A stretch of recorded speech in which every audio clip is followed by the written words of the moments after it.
Oh, how are you? Well, I already started making a video on this topic about 2 weeks ago when I talked about the appointed days of the Lord. And if you haven't seen it, please go back about 2 weeks ago to that video. It's called The Rapture May Happen This Year, Appointed Days of the Lord. Introduction to the Days of the Lord. And of course, the reason why we do not celebrate Easter. Easter is a pagan holiday. You can turn it and twist it the way you want it.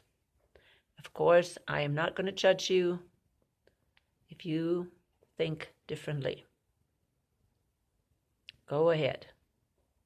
Paul said something very interesting. He said, you can do anything you want, but everything is not good for you.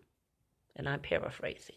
You maybe will find the verse where he said that. You can put it in your computer and actually find it. So basically that's what he says. He said, you can do anything you want, but everything is not good for you.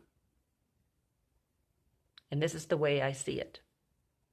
There's some things that will lead you astray. They will lead you into slavery, into deceit, into deception. And I say that all the time. Once you start with lies, you will go from one lie to the next, and maybe that is exactly why people are so deceived, why they accept all these false teachings, because they're stuck in traditions, and I'm talking about the traditions that they learned in the churches. And what did we learn in the churches? To celebrate Easter. Oh, sunrise service. Hey, people, I did it. I know it. I did it. Okay? For many years, I thought that was the way to worship Jesus, to participate in sunrise service. And really, sunrise service, who are we looking at? Really, Jesus? Sunrise? Are we really worshiping sun? Okay? How do we know Jesus resurrected at sunrise? Okay? We don't. We really don't know. Matter of fact, he resurrected in the middle of the night. And of course, the women got there real early, and he was already resurrected. So really, we should be getting up in the middle of the night and think about him resurrecting. But we also should be doing it on the correct day. Now, the correct day of his resurrection is the Feast of First Fruit, which is 3 days after Passover. So then we have to determine when is Passover.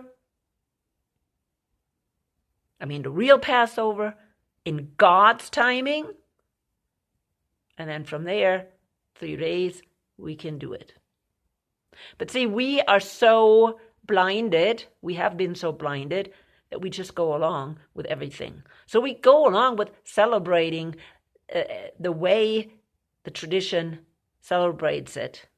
And the tradition is really very much connected to what Catholicism did.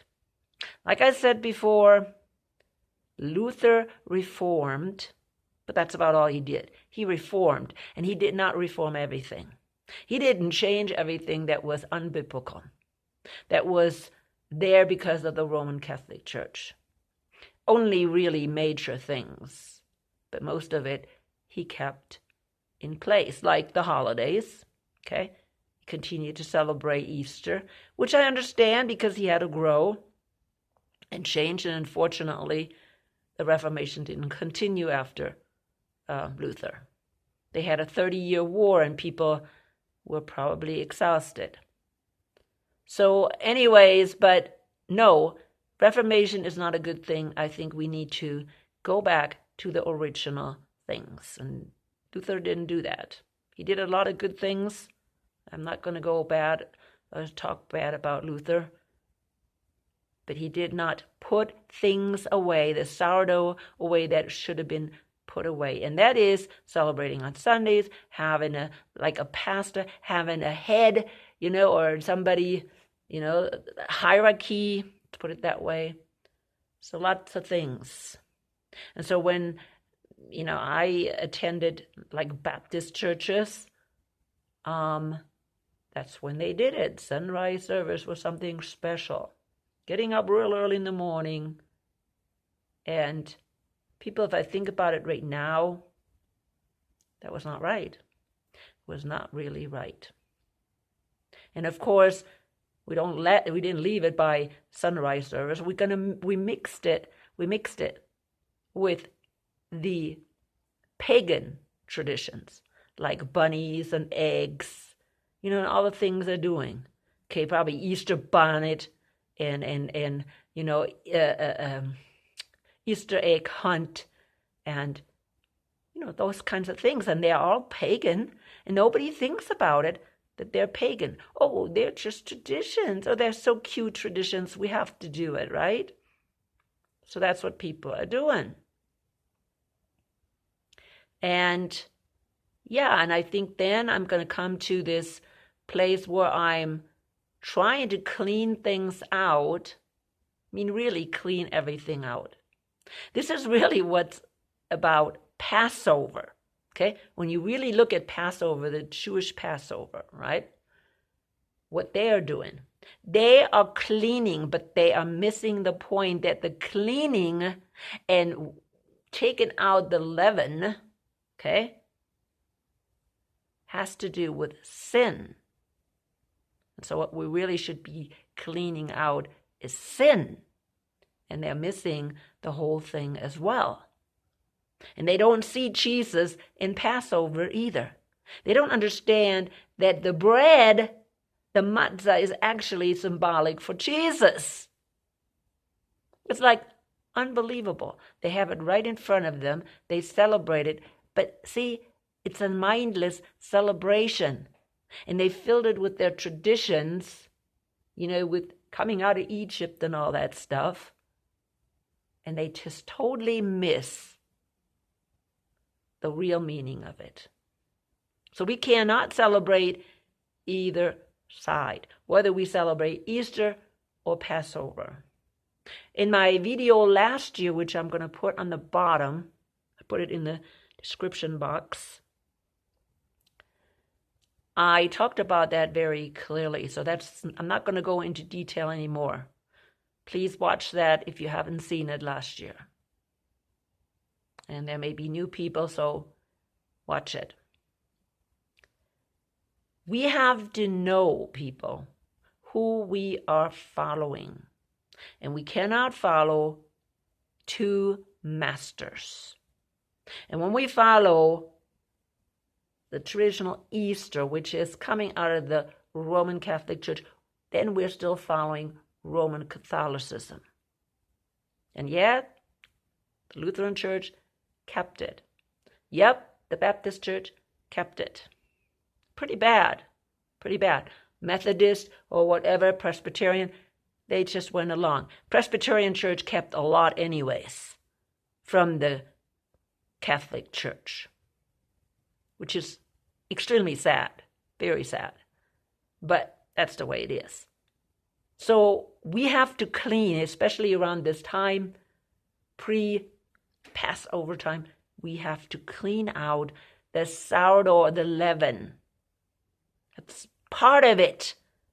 Part of, this time of the year. We have to be ready if we really want to celebrate, Passover and the resurrection, and we are participating in this death and resurrection of Jesus. We have to clean out all the leaven. And the leaven is our traditional nonsense that we've been celebrating for years. And I understand we're stuck in it. I understand. We're very, very stuck in it. But if we don't get out of it, then Satan can use it to blind us even more. Or he's going to keep us stuck in blindness, and we cannot see things that are more important or very important, like these false teachings that spread out in the traditional churches. And you know there are so many, whether I'm thinking about dispensationalism, and I just saw the other day a video about preterism, and either one is wrong, okay? There's no ism in the Bible. There's only one right way and there's only one truth. And there can't be two and there isn't two. There's only one way. And if we are reading it and if we're studying it and if we're throwing out the sourdough, then we will see the truth. If we keep hanging on to the sourdough or the leaven, that means our sin and our false teachings, we will not have our eyes opened by the Holy Spirit to things that truly matter. Not saying that these holidays don't matter or these feast days don't matter, because they do. That's a beginning. That's a beginning. If we cannot even throw out these pagan traditions, how can we say we're following Jesus? How can we say we're walking on the narrow path? It's impossible. It's very impossible.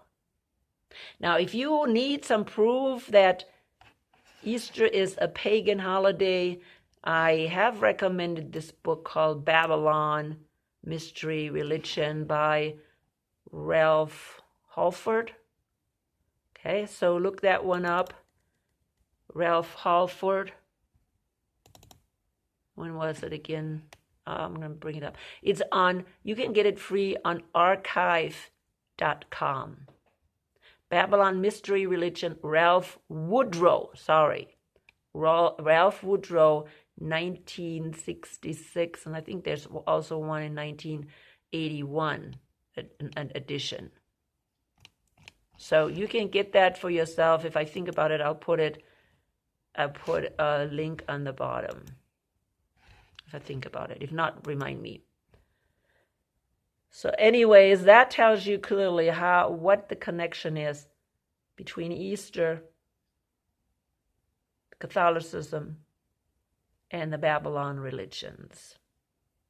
So all is connected to Babylon the Great, which is the Vatican. And here you can actually see it then in these holidays, how you can trace these holidays back to Babylon and the traditions of the Babylonian religion. You can trace Easter back through Catholicism. That way you know who Babylon the Great is. And there should be no doubt at all. No doubt whatsoever. Just wanted to do this video. Again, this video in the description box talks more about what we should or how we should celebrate, Passover. Or should we even celebrate it? We do celebrate the death and resurrection through the Last Supper.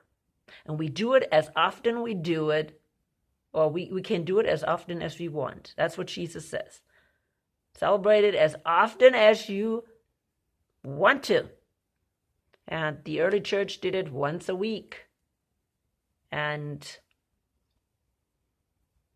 lots of people do it once a week. It doesn't matter. As long as we think about these things when we celebrate, we don't get distracted again by traditions. And a lot of people do. We need to know the reason why we celebrate the Last Supper. It is actually a renewal of our commitment to Jesus, a renewal of our covenant, the new covenant or marriage covenant with Jesus. That's what it is. Yes, it's about the death and burial and resurrection of Jesus, that's because he did that for us. But we also have to remember what we committed ourselves to, that we follow only him. Okay? Not these traditions. We don't follow the Catholic Church. We don't follow the traditions, whatever our churches are celebrating. We are celebrating, or we are acknowledging the appointed days, acknowledging them. And so don't get confused. Don't get confused. We're very close, to celebrating Easter. Easter is the end of this month. And then, of course, I said why Passover is a month later. Last year was almost on the same day, and then this year it's a month later. And I explained very clearly in my last video 2 weeks ago why that is the way it is. If you need to go back, if you have not seen that video, you should find it very easy. So anyways, I'm coming to an end. Don't let yourself be deceived. And I know it's hard. It's easy to do lately, that we are deceived, but we need to clean out and cleanse ourselves and get ourselves on the right track all the time, so we can see the truth. The Holy Spirit will not trust us with the truth unless we start with little things. And those are little things. Let the Holy Spirit guide you always.